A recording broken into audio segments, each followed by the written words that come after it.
2024 সালে 5 আগস্টের পর মনে করা হচ্ছিল সাবেক প্রধানমন্ত্রী শেখ হাসিনা চিরতরে হারিয়ে গেছেন, কিন্তু 2026-এর মে মাসের শেষে এসে তা এক নতুন দিকে মোড় নিচ্ছে। হঠাৎ করেই মার্কিন পররাষ্ট্রমন্ত্রী মার্কো রুবিওর কলকাতা ও দিল্লি সফর এবং তার মুখে কৌশলগত ঐক্যের ইঙ্গিত দিচ্ছে। ভূ রাজনীতির দাবার বোর্ডে কি তবে পাল্টে যাচ্ছে সব হিসাব নিকাশ? আর প্রেসিডেন্ট ট্রাম্প কেন বললেন ভারত যা চাইবে তাই পাবে? তবে কি ট্রাম্প প্রশাসন শেষ পর্যন্ত বাংলাদেশ ইস্যুতে ভারতের চাওয়াকেই মেনে নিল? আর এর জের ধরেই কি তৈরি হচ্ছে শেখ হাসিনার বাংলাদেশে ফেরার রোডম্যাপ? বাংলাদেশের রাজনীতিতে আওয়ামী লীগ অফিসিয়ালি আসবে, খুব বেশি দেরি হবে না। শেখ হাসিনা ফিরবেন কি ফিরবেন না সেটা সময় বলবে। শেখ হাসিনা যদি সত্যি বাংলাদেশে ফেরেন তবে তার পথটা কেমন হবে? কোন রুটে ফিরবেন তিনি? আকাশপথ নাকি স্থল সীমান্ত? আসসালামু আলাইকুম দর্শক, এতক্ষণ দেখেছেন আপনারা শিরোনামে অবশ্যই বুঝতে পারছেন আজকের ভিডিওটা কতটা গুরুত্বপূর্ণ হতে চলেছে এবং শেখ হাসিনা দেশে আসবেন, কিভাবে আসবেন, আসলে কি গ্রেপ্তার হবেন নাকি কার মাধ্যমে আসবেন এবং কখন আসবেন তা নিয়ে আজকের বিস্তারিত সম্পূর্ণ ভিডিও আমরা একটা দেখব। তা নিয়ে আমরা একটা ভিডিও নিয়ে আসছি, সেই ভিডিওটা আপনারা দেখেন। আর আমার এই চ্যানেলে নতুন হয়ে থাকলে অবশ্যই চ্যানেলটা সাবস্ক্রাইব করে বেল আইকনটি বাজিয়ে রাখবেন। আমি সবসময় নতুন নতুন গুরুত্বপূর্ণ ভিডিও নিয়ে আসবো আপনাদের মাঝে। চলেন তাহলে আমরা দেখি আজকের গুরুত্বপূর্ণ ভিডিওটা। বাংলাদেশের সাবেক প্রধানমন্ত্রী শেখ হাসিনার ডিসেম্বরে দেশে ফেরার ঘোষণা দেওয়ার পর নানান ধরনের আলোচনা হচ্ছে। সে আলোচনার একটি বিষয় হলো, যদিও অনেক যদি এবং কিন্তুর উপর শেখ হাসিনার ফেরার বিষয়টি নির্ভর করছে, তারপরও তিনি যদি ফেরেন তারপর কি হবে? শেখ হাসিনা যদি ফিরেন তিনি কি গ্রেপ্তার হবেন? তাকে কি জেলে যেতে হবে? তিনি কি জামিন পাবেন? এমন নানান প্রশ্ন, নানান আলোচনা উঠে আসছে। বাংলাদেশের সাবেক এই প্রধানমন্ত্রীর বিরুদ্ধে 5টি মামলা ইতিমধ্যে মৃত্যুদণ্ড সহ বিভিন্ন মেয়াদে শাস্তি দেওয়া হয়েছে। এছাড়া তার বিরুদ্ধে 650-রও বেশি মামলা আছে। আইসিটির চিফ প্রসিকিউটর এবং পররাষ্ট্র প্রতিমন্ত্রী বলেছেন শেখ হাসিনা ফিরলেই তাকে গ্রেপ্তার করা হবে, কিন্তু বাংলাদেশের স্বরাষ্ট্র ও আইন মন্ত্রণালয়ের একাধিক সূত্র বলছে মৃত্যুদণ্ড থাকা সত্ত্বেও নির্দিষ্ট আইনের বিধান অনুসারে শেখ হাসিনা ফিরলে গ্রেপ্তার নাও হতে পারেন, এমনকি তার জামিনেরও কোনো দরকার হবে না। প্রশ্ন হলো, ফাঁসির দণ্ডপ্রাপ্ত আসামি জামিন না চেয়েও কিভাবে কারাগারের বাইরে থাকবেন? সংশ্লিষ্ট সূত্রগুলো বলছে শেখ হাসিনার জন্য আইনের এই ফাঁকটি দেখিয়ে দিয়ে গেছে ইউনূসের সরকার। বাংলাদেশের স্বাধীনতার যুদ্ধে গণহত্যার অভিযোগে ফাঁসির দণ্ডপ্রাপ্ত জামাত নেতা আবুল কালাম আজাদ, যিনি বাচ্চু রাজাকার নামে প্রসিদ্ধ, পলাতক থাকা অবস্থায় তার ফাঁসির রায় হয়েছিল 2013 সালে। স্বরাষ্ট্র মন্ত্রণালয়ের সূত্রে জানা গেছে, পলাতক থাকা অবস্থায় বাচ্চু রাজাকার 2025 সালে সাজা স্থগিতের জন্য স্বরাষ্ট্র মন্ত্রণালয়ে আবেদন করেছিলেন। তার আবেদনের প্রেক্ষিতে তৎকালীন অন্তর্বর্তীকালীন সরকারের স্বরাষ্ট্র মন্ত্রণালয় 2025 সালের 22 অক্টোবর তার শাস্তি 1 বছরের জন্য স্থগিত করে একটি সুনির্দিষ্ট প্রজ্ঞাপন জারি করেছিল। এমনকি 2026 সালের 21শে জানুয়ারি আবুল কালাম আজাদ দীর্ঘ 13 বছরের পলাতক জীবনের অবসান ঘটিয়ে আন্তর্জাতিক অপরাধ ট্রাইব্যুনালে আত্মসমর্পণ করে জামিনও চাননি। তারপরও তাকে এক মুহূর্তের জন্য জেলে যেতে হয়নি। স্বরাষ্ট্র মন্ত্রণালয়ের কর্মকর্তারা বলছেন, সংবিধানের 49 অনুচ্ছেদ অনুসারে রাষ্ট্রপতি এবং ফৌজদারি কার্যবিধির 401 ও 402 ধারা অনুসারে সরকার যে কারো যে কোনো ধরনের শাস্তি স্থগিত করতে পারে, যেটি ঘটেছিল বাচ্চু রাজাকারের ক্ষেত্রে। মৃত্যুদণ্ড ও যাবজ্জীবন প্রাপ্ত 3 জন আসামির শাস্তি চূড়ান্ত আপিলে বাতিল হওয়ার পর তারা যে এখন সংসদ সদস্য, সে নজিরও বাংলাদেশে আছে। সংশ্লিষ্ট কর্মকর্তারা বলছেন, রাষ্ট্রপতির আদেশ কিংবা সরকারি সিদ্ধান্তের অর্থ হলো শীর্ষ মহলে রাজনৈতিক সমঝোতা। প্রশ্ন হলো, শেখ হাসিনার ক্ষেত্রে কি কোনো রাজনৈতিক সমঝোতা হবে? বিস্তারিত জানতে চলুন যাওয়া যাক বিশ্লেষণে।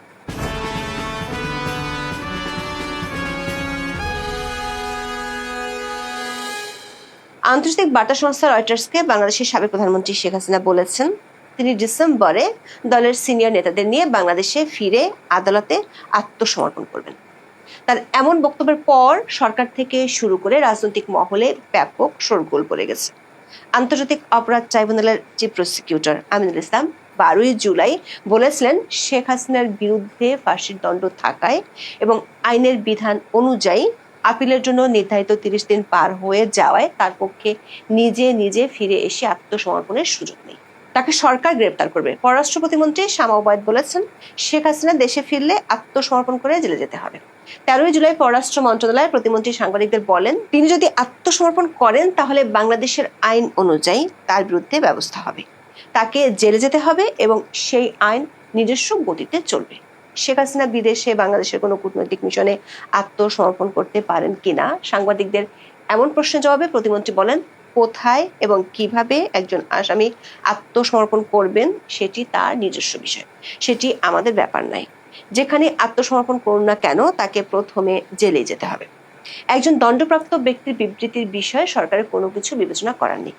তবে গত 2 দিন ধরে সরকার পক্ষের লোকজন শেখ হাসিনার গ্রেপ্তারের বিষয়ে বক্তব্য দিলেও স্বরাষ্ট্র মন্ত্রণালয়ের কর্মকর্তারা বলছেন ভিন্ন কথা। মন্ত্রণালয়ে বিষয়টি নিয়ে আলোচনা হয়েছে। স্বরাষ্ট্র মন্ত্রণালয়ের একটি সূত্র বলছে, মৃত্যুদণ্ডপ্রাপ্ত আসামি হওয়া সত্ত্বেও শেখ হাসিনা গ্রেপ্তার নাও হতে পারেন, এমনকি তাকে জামিনও চাইতে হবে না। ফাঁসির দণ্ডপ্রাপ্তকে কিভাবে জেলের বাইরে রাখতে হয় সেটির নজির ইউনূসের অন্তর্বর্তী সরকার তৈরি করে গিয়েছে। উদাহরণ হিসেবে মন্ত্রণালয়ের কর্মকর্তারা প্রথমে যুদ্ধাপরাধের দায়ে ফাঁসির দণ্ডপ্রাপ্ত জামাত নেতা আবুল কালাম আজাদের কথা তুলে ধরেছেন। 2009 সালে আওয়ামী লীগ ক্ষমতায় যাওয়ার পর 71 যুদ্ধাপরাধের বিচারের উদ্যোগ নেয়। সেই বিচার শুরুর পর প্রথম রায় 2013 সালের 21 জানুয়ারি জামাত ইসলামের সাবেক রুকন আবুল কালাম আজাদকে মৃত্যুদণ্ড দেওয়া হয়। মুক্তিযুদ্ধের সময় ফরিদপুর ও পার্শ্ববর্তী অঞ্চলে আল বদর ও রাজাকার বাহিনীর অন্যতম শীর্ষ নেতা হিসেবে তার বিরুদ্ধে হত্যা, ধর্ষণ, অপহরণ, অগ্নিসংযোগ, লুণ্ঠনের অভিযোগ প্রমাণিত হওয়ার কথা জানিয়ে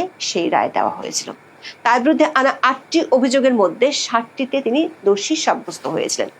এটি ছিল ট্রাইব্যুনালের বিচারিক কার্যক্রমের ইতিহাসে প্রথম রায় এবং একই সাথে প্রথম অনুপস্থিতিতে দেওয়া রায়। 2024 সালের আগস্ট মাসে শেখ হাসিনা সরকারের পতনের পর পরিবর্তিত রাজনৈতিক পরিস্থিতিতে দেশে না ফিরে তার শাস্তি স্থগিতের আবেদন করেন। স্বরাষ্ট্র মন্ত্রণালয় সূত্রে জানা গেছে, 2025 সালের 8 জুলাই তিনি তার সাজা স্থগিতের জন্য স্বরাষ্ট্র মন্ত্রণালয়ে আবেদন করেছিলেন। তৎকালীন অন্তর্বর্তীকালীন সরকারের স্বরাষ্ট্র মন্ত্রণালয়ের কারা 2 শাখা 2025 সালের 22 অক্টোবর একটি সুনির্দিষ্ট প্রজ্ঞাপন জারি করে। এই প্রজ্ঞাপনে আবুল কালাম আজাদের ফাঁসির সাজা 1 বছরের জন্য স্থগিত করা হয়েছিল। প্রজ্ঞাপনের শর্ত ছিল তাকে অবিলম্বে ট্রাইব্যুনালে আত্মসমর্পণ করতে হবে এবং নির্ধারিত সময়ের মধ্যে সুপ্রিম কোর্টে আপিল দায়ের করতে হবে, যাতে তিনি কারাগারে না গিয়ে তার আইনি ডিফেন্স প্রস্তুত করতে পারেন। 2026 সালের 21 জানুয়ারি আবুল কালাম আজাদ আন্তর্জাতিক অপরাধ ট্রাইব্যুনালে আত্মসমর্পণ করতে রাজি হন। ওই দিন আদালত বেশ চমকপ্রদ বক্তব্য দিয়েছিলেন। ওই দিনের দৈনিক প্রথম আলোর খবরে বলা হয়েছে, 1971 সালে মুক্তিযুদ্ধের সময় সংগঠিত মানবতা বিরোধী অপরাধের একটি মামলায় মৃত্যুদণ্ডে দণ্ডিত আবুল কালাম আজাদ ঠিক 13 বছর পর আত্মসমর্পণ করলে তিনি যেমন আছেন তেমন থাকার আদেশ দিয়েছেন আন্তর্জাতিক অপরাধ ট্রাইব্যুনাল। এই আদেশের ফলে তাকে কারাগারে যেতে হচ্ছে না, তিনি মুক্তই থাকছেন। আবুল কালাম আজাদের আত্মসমর্পণের ঘটনার বর্ণনা দিতে গিয়ে প্রথম আলোর খবরে বলা হয়েছিল, ট্রাইব্যুনাল প্রথমে সাজাপ্রাপ্ত আসামি আবুল কালাম আজাদের আত্মসমর্পণ আবেদন মঞ্জুর করেন। তাকে প্রয়োজনীয় নথিপত্রের সত্যায়িত কপি সরবরাহ করা হবে বলেও জানানো হয়। একই সঙ্গে আসামিকে কারাগারে পাঠানোর আদেশ দেন বিচারক। তখন আসামি পক্ষের আইনজীবীরা বলেন, রাষ্ট্রপতির আদেশক্রমে স্বরাষ্ট্র মন্ত্রণালয় আসামির সাজা 1 বছরের জন্য স্থগিত করেছে। তখন ট্রাইব্যুনাল বলেন, সরকারের সাজা স্থগিত করার এখতিয়ার নেই, রাষ্ট্রপতি ও আপিল বিভাগ সাজা স্থগিত করতে পারেন। এরপর পুনরায় আদেশ দেন ট্রাইব্যুনাল। সেই আদেশে ট্রাইব্যুনাল বলেন, রাষ্ট্রপতির আদেশ অনুসারে স্বরাষ্ট্র মন্ত্রণালয় আবুল কালাম আজাদের সাজা 1 বছরের জন্য স্থগিত করেছে। এই অবস্থায় আসামিকে প্রয়োজনীয় কাগজপত্রের সত্যায়িত কপি সরবরাহ করা হবে। একই সঙ্গে যতক্ষণ না আপিল বিভাগ যথাযথ আদেশ দেন ততক্ষণ আবুল কালাম আজাদ যেমন আছেন তেমনই থাকবেন। এই শুনানির শেষের দিকে ট্রাইব্যুনাল স্পষ্টভাবে রুলিং দেন, এটি কোনো প্রচলিত জামিন নয় এবং আদালত কোনো জামিন দেয়নি। এটি মূলত সংবিধানের 49 অনুচ্ছেদের অধীনে রাষ্ট্রপতির ক্ষমতার প্রতি বিচার বিভাগের সম্মান প্রদর্শন। এরপর আবুল কালাম আজাদ কোনো পুলিশি হেফাজত ছাড়াই সশরীরে একটি ব্যক্তিগত গাড়িতে করে ট্রাইব্যুনাল ত্যাগ করেন। অবশ্য আসামিপক্ষের আইনজীবী মশিউর আলম তখন বলেছিলেন, তারা জামিন চাননি। স্বরাষ্ট্র মন্ত্রণালয়ের কর্মকর্তারা বলেছেন, আবুল কালাম আজাদের ক্ষেত্রে যে আইনি মেকানিজম বা পন্থায় ফাঁসির রায় স্থগিত করা হয়েছে তার মূলে আছে বাংলাদেশের সংবিধানের 49 অনুচ্ছেদ এবং ফৌজদারি কার্যবিধির 401 ও 402 ধারার ক্ষমতার সূক্ষ্ম ও কৌশলগত প্রয়োগ। বাংলাদেশের সংবিধানের 49 অনুচ্ছেদে রাষ্ট্রপতিকে যে কোনো আদালত, ট্রাইব্যুনাল বা অন্য কোনো কর্তৃপক্ষ প্রদত্ত যে কোনো সাজা মওকুফ, স্থগিত, হ্রাস বা পরিবর্তন করার একক এবং পরম ক্ষমতা দেওয়া হয়েছে। এই অনুচ্ছেদের অধীনে রাষ্ট্রপতির ক্ষমতা অত্যন্ত বিস্তৃত এবং এর উপর আদালতের কোনো সরাসরি আইনি একচ্ছত্র নিয়ন্ত্রণ বা জুডিশিয়াল রিভিউ সাধারণত খাটে না। আবার ফৌজদারি কার্যবিধির 401 ও 402 ধারা অনুযায়ী সরকার কোনো শর্ত ছাড়া বা শর্ত সাপেক্ষে যে কোনো ব্যক্তির সাজা সাময়িকভাবে স্থগিত বা হ্রাস করতে পারে। 401 ধারার অধীনে স্বরাষ্ট্র মন্ত্রণালয় যদি কোনো ব্যক্তির সাজা স্থগিত করে প্রজ্ঞাপন জারি করে তবে তা আইনত বৈধ। স্বরাষ্ট্র মন্ত্রণালয়ের সূত্রগুলো বলছে, আবুল কালাম আজাদের ক্ষেত্রে বিষয়টি ছিল পুরোপুরি তখনকার সরকারের ইচ্ছে অনুযায়ী, কারণ 24-এর 5ই আগস্ট পর্যন্ত দণ্ডপ্রাপ্ত 38 জন যুদ্ধাপরাধী পলাতক ছিল। এর মধ্যে শুধু আজাদই ফেরত এসেছেন। আইন মন্ত্রণালয়ের একজন কর্মকর্তা বলছেন, সংবিধানের 49 অনুচ্ছেদে রাষ্ট্রপতিকে সাজা স্থগিতের ক্ষমতা দেওয়া হলেও 48-এর 3 অনুচ্ছেদ অনুযায়ী রাষ্ট্রপতি তার ক্ষমার ক্ষমতা প্রয়োগের ক্ষেত্রে প্রধানমন্ত্রী বা সংশ্লিষ্ট ক্যাবিনেটের সুপারিশের বাইরে গিয়ে স্বাধীনভাবে সিদ্ধান্ত নিতে পারেন না, যার অর্থ হলো মূলত সরকারের রাজনৈতিক সদিচ্ছা এবং নির্বাহী বিভাগের ইতিবাচক সুপারিশই রাষ্ট্রপতির এই বিশেষ ক্ষমতা প্রয়োগ করতে পারেন। স্বরাষ্ট্র মন্ত্রণালয়ের সূত্রগুলো বলছে, শেখ হাসিনা কিংবা অন্য যাদের বিরুদ্ধে আইসিটি এরই মধ্যে ফাঁসির রায় দিয়েছে তাদের ফেরা এবং ফেরার পর কি ব্যবস্থা গ্রহণ করা হবে এসব কিছু রাজনৈতিক সমঝোতার উপর নির্ভর করছে। সেক্ষেত্রে আবুল কালাম আজাদের কেসটি সরকারের জন্য সিদ্ধান্ত নেওয়ার ক্ষেত্রে ভালো একটি প্রেসিডেন্স হিসেবে কাজ করবে। যদি রাষ্ট্রপতি শেখ হাসিনার মৃত্যুদণ্ডের সাজা সাময়িকভাবে স্থগিত করার নির্দেশ দিয়ে প্রজ্ঞাপন জারি করেন, তবে দেশের কোনো আইন প্রকারী সংস্থা বা ট্রাইব্যুনাল তাকে গ্রেপ্তার বা তার ফাঁসি কার্যকর করতে পারবে না, এমনকি তাকে জামিনও চাইতে হবে না। আবুল কালাম আজাদের মামলার আদেশে ট্রাইব্যুনাল বলেছিলেন, সাজা স্থগিত থাকার কারণে আসামিকে কারাগারে পাঠানো যাবে না। তিনি সম্পূর্ণ মুক্ত অবস্থায় মামলার সমস্ত দলিলের সার্টিফাইড কপি সংগ্রহ করে আপিল বিভাগের কাছে আপিল দায়েরের প্রস্তুতি নিতে পারবেন। আইনজীবীরা বলছেন, আবুল কালাম আজাদের কেসটি আইনের চোখে বৈষম্যহীন আচরণ বা equal treatment under the law হিসেবে শেখ হাসিনার ক্ষেত্রে ব্যবহৃত হতে পারে। সে কারণে স্বরাষ্ট্র মন্ত্রণালয়ের কর্মকর্তারা আইসিটির চিফ প্রসিকিউটর ও পররাষ্ট্র প্রতিমন্ত্রী শেখ হাসিনাকে গ্রেপ্তারের যে কথা বলছেন সেটি এখনো পর্যন্ত রাজনৈতিক বক্তব্য হিসেবেই দেখছেন। আবার আইসিটির পক্ষ থেকে বলা হচ্ছে, আপিলের জন্য নির্ধারিত 30 দিনের সময়সীমা পার হয়ে যাওয়ায় শেখ হাসিনার পক্ষে আপিলের কোনো সুযোগ নেই। এক্ষেত্রে ট্রাইব্যুনালের কর্মকর্তারা বিশেষ আইনের ক্ষেত্রে 1908 সালের তামাদি আইনের 5 নম্বর ধারা বা বিলম্ব মার্জনার সাধারণ আইনি সুযোগ সম্পূর্ণ অনুপস্থিত বলে মত দিয়ে থাকেন।